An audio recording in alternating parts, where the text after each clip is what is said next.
So ngayong araw na to guys, meron tayong gig as a DJ. So we are inviting here at Cebu Family Suite.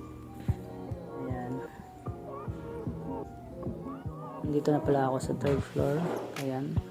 Nakatapos lang nila mag-set up ng decoration. So ayan, hinta na lang tayo sa set natin.